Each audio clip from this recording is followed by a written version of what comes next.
Hey guys, and welcome to another installment for Franchise Reviews. Yes, we are still on Nightmare on Elm Street, I know, but anyway, I'm reviewing the third installment today, and that is Dream Warriors, which I think it's the best installment ever, one of the bests. I think from this point on, it's gonna get down to shit. So yeah, what can you do with these slasher movies? Sequels tend to get good and better and worse and just shitty as they continue on and progress. But Nightmare on Elm Street 3 Dream Warriors, it's a fucking great movie. I fucking loved it. Best in the series. Probably next to the original, one of the bests.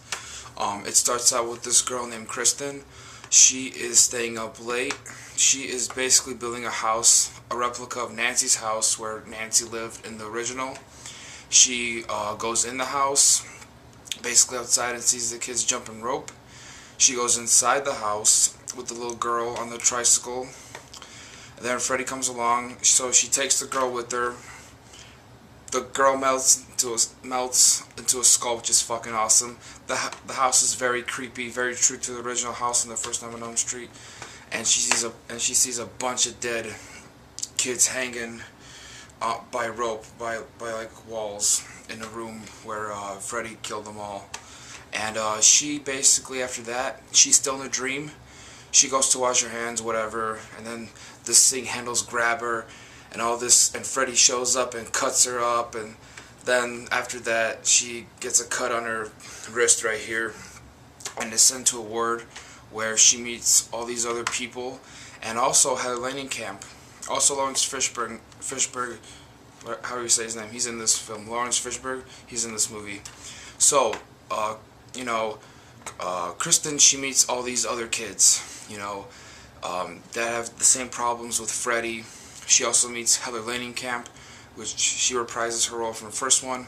And basically, Heather Langenkamp helps out the kids, along with a guy who works there in the psych ward named Neil.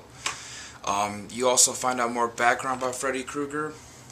You see the ghost of Amanda Krueger, and Amanda Krueger basically explains how her son is the bastard of 1,000 maniacs, of how she was raped during the holidays, and how her son's the bastard son of a dozen maniacs and must be put to rest.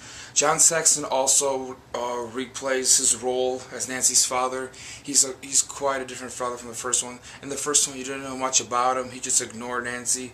In this one, he reprises his role. He's basically a smoker and alcoholic, because what happened was Nancy's mom obviously died, you know, because of Freddy in the original, and basically her dad,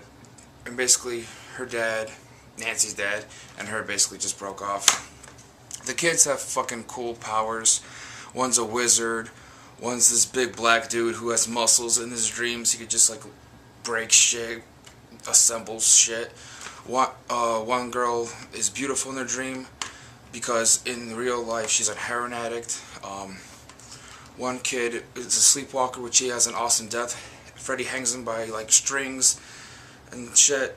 And there's one kid who's deaf, who doesn't really speak, but in the dream world he does. It's just a great fucking film. There's also famous scenes.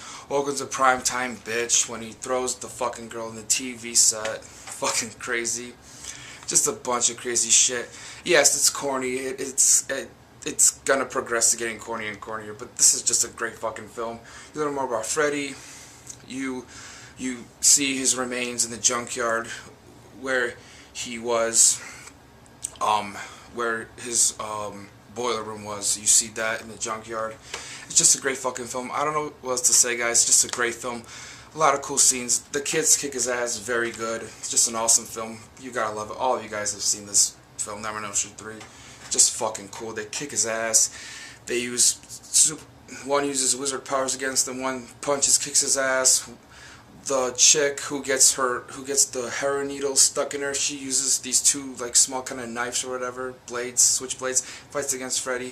Fucking awesome film. Heather Langenkamp, no surprise, dies, which sucks because I want her to continue on, but you know they gotta get rid of some of the characters. She, you know, gets killed by Freddy, who is disguised as her father.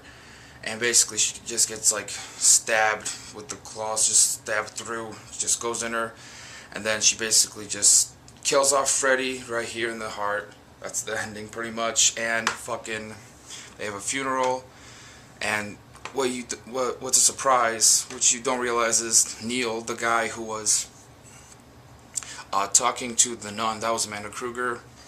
And basically just ends off with another sequel with the little brick replica house going off with the light, that there's going to be a sequel.